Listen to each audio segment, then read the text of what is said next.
Commit After Work. Der Business Talk wird präsentiert von Commit, der idealen Softwarelösung zur digitalen Pflege von euren HR-Daten. Und von Reif AG aus eurer Region. Wir machen Qualität sichtbar.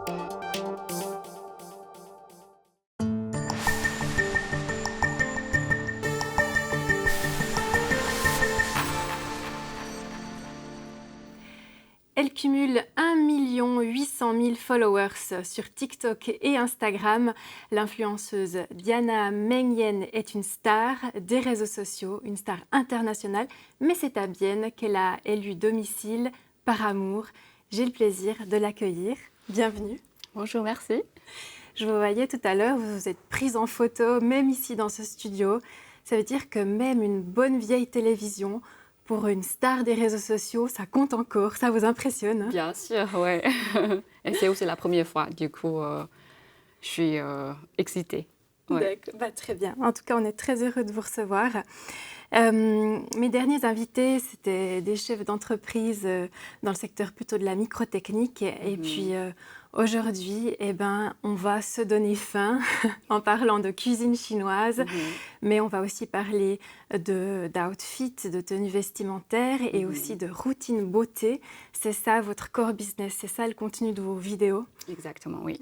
D'ailleurs, on voit ici une de vos vidéos, on va en parler tout à l'heure parce qu'elle a accumulé un nombre incroyable de followers. C'est quoi l'idée? Comment ça vous est venu de proposer ce genre de contenu? Alors, au début, c'était pendant Covid. Comme tout le monde, on n'a rien fait à la maison. Du coup, il y a une amie de moi qui m'a dit « Ah, il faut que tu utilises TikTok ». Je dis « Ok ». Du coup, j'ai téléchargé et une soirée, j'avais fait le sushi et je voulais montrer à mes parents en Chine. Et du coup, j'ai demandé à mon mari, est-ce que tu peux me filmer? Du coup, il a filmé et puis je postais comme ça. Mais je n'ai même pas regardé pendant la soirée. Le lendemain, quand je suis réveillée, la vidéo a passé 1 million de vues. Du coup, c'est ça qui me réveille. Ils disent que oui, peut-être je peux poster la vidéo cuisinée. C'est ça qui vous a lancé. Et dire que tout ça, ce grand succès, c'était aussi à cause du fait que vous avez utilisé une mayonnaise suisse. Exactement, Tommy. Parce que c'était en fait, les gens vous ont dit, mais qu'est-ce que vous faites? Ça ne se met pas la mayonnaise suisse dans des sushis. Exactement. C'était une grosse faute. Oui. Et puis ça vous a un peu déstabilisé, mais au fond, c'est ça qui vous a propulsé. Exactement. Qui vous a lancé. Ça ressemble à quoi actuellement une journée de créatrice de contenu? Alors, se réveiller tôt, bien sûr, d'avoir une routine régulièrement. Et après, parce que chaque jour, j'ai écrit qu'est-ce que je dois faire, qu'est-ce que je dois filmer. Du coup, je fais 2 ou 3 vidéos filmées par jour. Et après, je dois faire le remontage sur mon téléphone. Bien sûr, tout est fait sur mon téléphone. Donc, c'est une journée de travail de 8 heures, plus ou moins. Vous cumulez, on l'a dit, 1 800 000 followers qui se situent en Europe, aux États-Unis, dans le monde entier. Oui. Est-ce que ça donne le vertige ou est-ce que ça donne la grosse tête? Ça veut dire... La grosse tête, ça... on perd un peu d'humilité parce qu'on devient une star, donc Alors, oui et non. Parce qu'au début, quand je suis sortie faire la course ou bien même dans un festival, il y a des gens qui me connaissaient, comme ça dans la rue. C'est ça qui me choquait, la puissance des réseaux sociaux. Mais après, je me suis dit, il ne faut pas être... Parce que je ne suis pas quelqu'un qui est fameuse, qui est grand.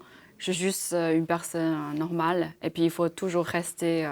les pieds sur terre. Exactement, mais oui. Vous êtes quand même connu de beaucoup de monde. Et justement, est-ce qu'on vous reconnaît, du coup, même, je ne sais pas moi, à Bienne, en Suisse? Oui, Bienne, beaucoup. Et Zurich aussi, Lausanne, quelquefois. Et que les gens viennent vers vous? Oui. Ils voulaient faire la photo et puis ils voulaient parler un peu, partager leurs avis avec moi. D'accord. Vous êtes arrivée à l'âge de 27 ans en Suisse, par amour justement. Et puis c'est justement un peu cette nostalgie de votre pays qui vous a tout d'un coup aussi mené à cuisiner, faire des recettes de cuisine chinoise. Alors, honnêtement, j'ai jamais cuisiné dans ma vie avant de venir en Suisse. Et parce que ouais, je trouve la nourriture suisse, c'est un peu genre spécial, particulier. Du coup, j'ai demandé à mon père comment je peux faire la cuisine chinoise. C'est pour ça que j'ai appris avec lui, de loin. Vous avez commencé avec lui. Et vous êtes mariée à Sébastien Allemand, qu'on a reçu justement lors de la dernière émission ici, qui est CEO d'Allemand Frères, dans un autre secteur totalement, le mobilier de bureau, aux antipodes de ce que vous faites. Et puis quand il m'a parlé de vous, de votre success story, c'était vraiment une super occasion de vous inviter. Mais lui, justement, au début, il ne croyait pas tellement en ce que vous faisiez, ce métier d'influenceuse. Oui, c'est quand même, moi je dirais, c'est un nouveau métier parce que ça n'existe pas du tout avant. Mais en Chine déjà, parce que les réseaux sociaux en Chine, c'est déjà... Ouais, nous on a commencé il y a presque 10 ans en Chine, même plus. Du coup, au début, il m'a dit, ouais, il faut trouver un vrai job. Parce que réseaux sociaux, on ne sait pas, peut-être Instagram, TikTok, ça va mourir un jour, on ne sait jamais.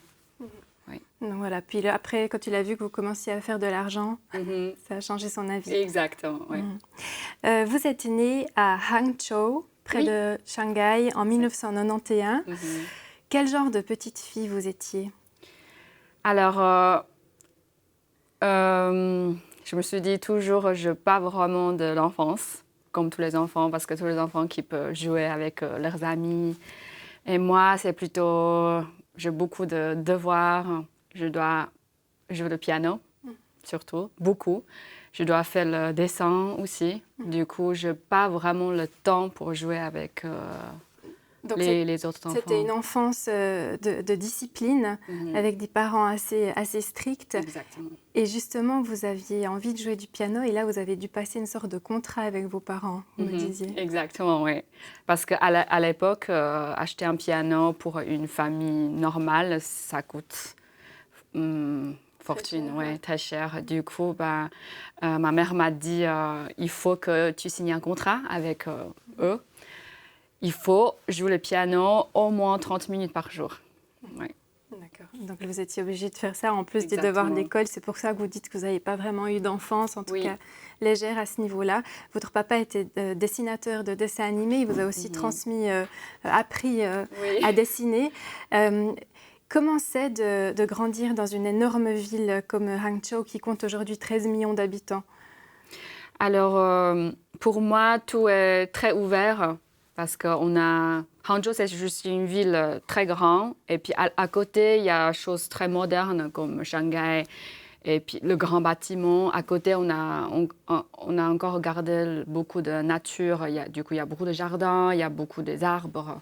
Donc l'aspect nature est là. Et est-ce qu'on se sent tout petit parmi tellement de population? Et est-ce que ça donne davantage encore envie d'émerger, de devenir quelqu'un? Ça veut dire... Est-ce qu'on a envie de sortir du lot, de devenir quelqu'un quand on habite dans une ville avec autant d'habitants? Oui, j'aimerais être au sommet. Voilà, exactement. Mais vous saviez dans quel secteur déjà? Qu'est-ce qui vous attirait? Vous pensiez faire une carrière de musique, par exemple? Oui, pianiste, j'avais pensé, mais après, pour une femme, c'est difficile d'être une pianiste très connue, parce que souvent, c'est les hommes qui prennent beaucoup de puissance. Du coup, je laisse tomber, être pianiste, et après, j'aimerais bien être fleuriste, pour mettre des fleurs, ou ouvrir une boutique. Après, laisse tomber aussi, parce que je n'ai vraiment pas la patience pour les fleurs. Et j'ai devenu prof de jardin d'enfants et prof de piano à la fin. Ouais. Ce qui vous a marqué dans votre enfance, bien entendu, c'est un événement très dur, c'est la perte de votre maman à l'âge de 12 ans. Qu'est-ce que cet événement a fait de vous? Alors, moi, je suis devenue beaucoup plus introvertie. Parce qu'avant, je souris beaucoup, je rigole beaucoup. Mais après ça, je suis devenue un peu timide. Je n'ai pas envie de parler avec les autres. Et je fais mon petit zone. Et qu'est-ce qui a fait que vous êtes ensuite ouverte de nouveau? Parce que ce que vous faites aujourd'hui, il faut avoir il y a un esprit très ouvert pour le faire. Alors, le Dieu. Voilà. Oui. Parce que vous avez changé, ça c'est assez extraordinaire aussi, de religion. Vous êtes passé du bouddhisme au christianisme pendant la phase où votre maman était malade, parce qu'il fallait croire en quelque chose qui pouvait peut-être marcher. Donc on change de religion, on regarde si ça peut marcher. Et ça n'a pas fonctionné, mais vous êtes quand même resté chrétienne. Chrétien, exactement. Vous aviez besoin de croire fortement quelque chose. Vous avez ensuite rencontré, vous étiez donc jardinière d'enfants, pianiste, enseignante de piano, puis vous avez fait la rencontre de votre mari Sébastien, votre futur mari, qui faisait un échange en Chine. Et qu'est-ce qui vous a décidé, donné le courage de venir en Suisse? En fait, j'en ai marre avec le travail que j'avais. Et j'aimerais aussi changer un peu l'air. Du coup, il m'a proposé de venir en Suisse pour juste voyager, pour regarder la Suisse. Parce que je ne connais pas du tout la Suisse au début. Du coup, c'était quelques petits voyages avec lui en Suisse. Et après, je trouve la tranquillité ici. Et ça, c'est quelque chose que dedans moi que j'aimerais chercher. Oui, du coup. Cet apaisement que vous avez beaucoup aimé en Suisse. Vous avez travaillé dès 2020 chez Omega comme vendeuse. Vous pourriez être une excellente ambassadrice d'Omega avec... Oui, je peux dire ça. Oui. J'adore cette marque. Mais ça, c'est pas donné. Vous avez promu des produits Omega en étant influenceuse. Est-ce que vous avez fait de la promotion pour Omega? Non, malheureusement pas. Vous êtes restée... D'accord. Et puis vous avez justement démissionné il n'y a pas longtemps parce que là, votre activité d'influenceuse, de créatrice de contenu fonctionne suffisamment pour vivre de ça. Exactement. Et aussi, je me suis dit, il faut prendre le risque. Parce que s'il n'y a pas de risque, S'il n'y a pas de risque, on ne peut pas non plus imaginer grandir. Exactement. Vous avez fait une vidéo qu'on a vue tout au début, qui a fait le buzz. C'est le plus de nombre de vues, 30 millions de vues. C'était en fait une vidéo, alors on vous voit entrer, vous faites un petit signe de tête, c'est votre marque de fabrique pour dire bonjour, et puis ensuite vous rentrez du travail, toujours bien habillé, et puis vous montrez qu'on peut faire une recette rapide de cuisine chinoise et que tout le monde peut le faire. Et puis là, 30 millions de vues. Qu'est-ce qui explique qu'une vidéo, tout d'un coup, elle fasse comme ça un carton? Alors, d'abord, je pense parce que c'était dans la période Covid, tout le monde reste à la maison avec leur téléphone. Et après, c'est une recette très, très, très simple, très facile. Et troisième raison, parce que c'est les nouilles chinois. Parce que nourriture chinoise en Suisse ou bien en Europe, en États-Unis, c'est pas vraiment le vrai authentique dans les chinois. Restaurants. Oui. Ils adaptent le goût. Exactement, oui. Okay. Du coup, si on peut faire à la maison simple, pourquoi pas? Du coup, je pense que c'est pour ça que ça donne beaucoup de vues. De vues, et puis vous disiez qu'après, c'est un peu une loterie aussi. C'est parfois aussi un peu les algorithmes qui vont tout d'un coup pousser plus une vidéo qu'une autre. On n'a pas le contrôle toujours. Oui, non. Vous avez été invité en 2024 par L'Oréal Paris pour un voyage à New York. 5 jours où vous avez découvert plein de choses. En échange de quoi? En échange de certaines vidéos, certaines quantités de vidéos et puis quelques stories. Là, c'était pour promouvoir les vernis à ongles, justement. Vous étiez au siège de TikTok, notamment. Là, vous aviez que, entre guillemets, 60 000 followers. Maintenant, ça a augmenté d'une façon exponentielle. Qu'est-ce que vous avez comme autre partenariat avec les marques? Maintenant, vous avez beaucoup plus de followers aussi. Alors, j'ai encore Dior. Christian Dior, c'est une marque que j'adore depuis longtemps. Et aussi les marques de maquillage, des skincare, genre Estée Lauder, MAC, MAC. Parce que je suis petite fille qui aime maquiller. Du coup, ça me tombe bien. Et aussi pas mal parce que sur l'autre compte que vous avez vu, j'ai aussi fait la vidéo cuisiner. Du coup, il y a aussi pas mal de marques, genre supermarché et puis... Et puis c'est eux qui viennent à vous. Ou bien est-ce que c'est vous qui démarchez aussi les marques? Alors au début, oui, c'est moi qui envoyais email à la marque, mais maintenant c'est plutôt les marques qui me... Vous avez dit qu'en Suisse, vous aviez proposé à des marques de leur créer une story avec leurs produits, certaines marques de luxe ou autres. Et puis, on vous disait, non, mais TikTok, nous, on n'a pas TikTok, on n'a pas de compte TikTok. Et que maintenant, au contraire, on revient vers vous pour vous dire, ah, vous pouvez quand même venir. Exactement. On est en retard en Suisse. Oui, je pense vers 5 et 6 ans de retard. Parce qu'au début, je propose et ils disent non, on est plutôt focus sur Instagram. Mais maintenant, tout le monde qui aimerait que je puisse faire les vidéos sur TikTok. Vous vivez en Suisse, dans un pays où l'humilité, la sobriété, ce sont des valeurs fortes. Il ne faut pas trop briller, il ne faut pas être trop attaché à son apparence. Qu'est-ce que vous répondez à quelqu'un qui estime que ce que vous faites, c'est superficiel? Je n'ai pas bien compris. Qu'est-ce que vous répondez à quelqu'un qui vous dit non, mais ce que vous faites là, c'est routine beauté, etc. C'est superficiel, ça n'a pas de profondeur, ça n'a pas de sens profond. Ok, parce que moi, j'aimerais faire les choses que j'aime. C'est ça qui compte. Parce que c'est comme tous les boulots, tous les travails. S'il y a quelque chose, ça apporte la valeur. Par exemple, moi, je fais les vidéos genre skincare, cuisiner. Ça m'apporte la valeur parce que je peux partager mon routine skincare, mon routine maquillage ou bien mon routine de recettes, de cuisine. Je peux partager comme ça les gens qui apprennent quelque chose de moi. Ça, je trouve, il y a de valeur. C'est ça qui a une valeur. Oui. Et en plus, vous parlez en chinois sur certaines vidéos, en français ou en anglais. Oui. Donc, ce que vous dites aussi, vous avez l'impression que les gens...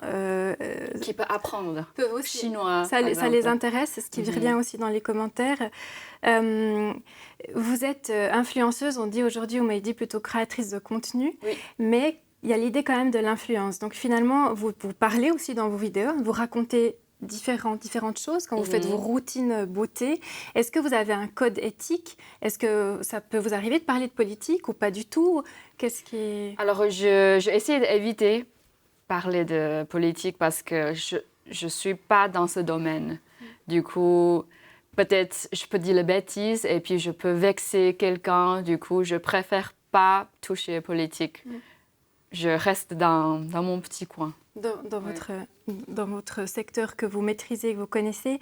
Vous me disiez, finalement, il ne faut pas commencer à être influenceur trop jeune parce qu'on peut avoir des problèmes mentaux. Oui, exactement. Parce que justement, c'est un monde compliqué. Il y a beaucoup de haters. Je ne sais pas comment dire. Des détracteurs. Exactement, parce que n'importe qui peut vous donner un mauvais commentaire et après, ça va nous tuer notre mental. Parce que nous, on n'a rien fait de faute, mais s'il y a quelqu'un qui écrit derrière l'écran, dira « Ah, j'aime pas du tout, ça c'est pas bon ». Et ça peut être pire parfois, j'imagine. Exactement. Il y a des commentaires pires que ça encore. Et je pense que si on commence très jeune sur les réseaux sociaux, genre teenager, je pense pas les teenagers qui peuvent soutenir gérer ça. Exactement. Vous-même, vous avez eu à un moment donné une phase très difficile où vous vouliez abandonner. Oui, presque. Ouais. J'avais eu beaucoup de mauvais commentaires, genre ça c'est pas la nourriture authentique, ça c'est dégueulasse, ça c'est pas bon du tout. Rentre dans votre pays, du coup ça me fait blesser. Et ensuite, vous vous êtes renforcé pour vous dire, bon, j'essaye de ne pas faire attention à ça. Quels sont vos objectifs pour la suite? Vu le nombre de followers que vous avez et comme ça a grandi en une année, ça va continuer de grandir selon vous? C'est votre but? Oui, continuer de grandir et puis peut-être dans la future, je peux lancer peut-être une collaboration avec certains cosmétiques, la marque cosmétique, ou bien je vais créer ma propre marque. Aussi un produit alimentaire peut-être? Peut-être, oui. Vous avez déjà des idées? Vous avez déjà commencé là à chercher? Non, pas encore, mais je vais voir. Je me posais une question. Si vous publiez une vidéo promotionnelle sur Bienne, montrez-le là, peut-être que vous le faites déjà. Est-ce que demain, si on va publier aujourd'hui, on aurait une augmentation touristique de 200%, vous pensez? Alors, je pense oui et non. Peut-être on va avoir le touriste genre américain, les Français ou l'Allemand, mais malheureusement pas en Chine. Ça, j'aimerais bien faire une fois pour attirer les touristes chinois. Voilà, mais alors justement, là, comment on fait? Puisqu'en Chine, ce qui est fou, c'est que les réseaux sociaux qu'on a à l'international sont bloqués en Chine. Oui, exactement. Nous, en Chine, on a notre propre réseaux sociaux. Ouais. Donc, vous avez votre propre TikTok. TikTok est même chinois à la base. Oui, ça s'appelle Douyin. D'accord. Mais vous êtes aussi sur ces réseaux chinois, réseaux sociaux chinois? Oui et non. J'avais des comptes, mais je ne postais pas autant que TikTok et Instagram. Oui. D'accord. Qu'est-ce que vous rêveriez d'avoir comme partenariat? Avec quel type de marque, quel produit? J'aimerais quand même rester dans maquillage, cosmétique et aussi nourriture. Oui. D'accord. Et quels sont vos rêves pour la suite, peut-être dans votre vie davantage privée? J'aimerais d'avoir beaucoup plus de followers, bien sûr, et être plus grand.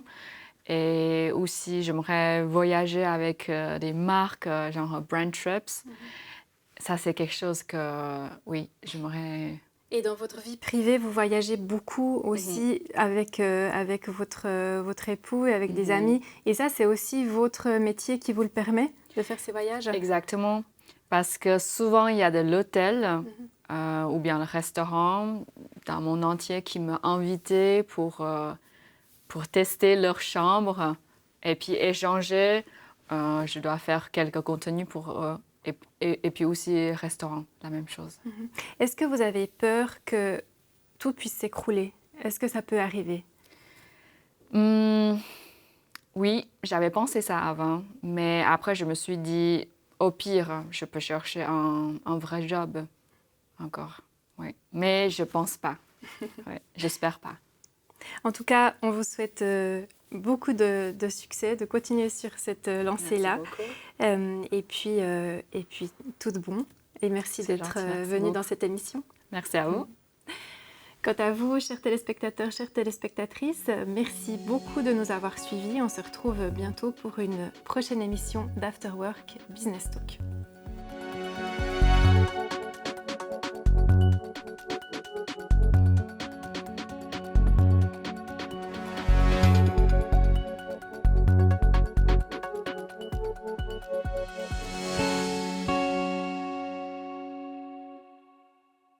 Commit After Work. Der Business Talk ist euch präsentiert worden von Commit. HR einfacher, digitaler, schneller und das zu einem unschlagbaren Preis.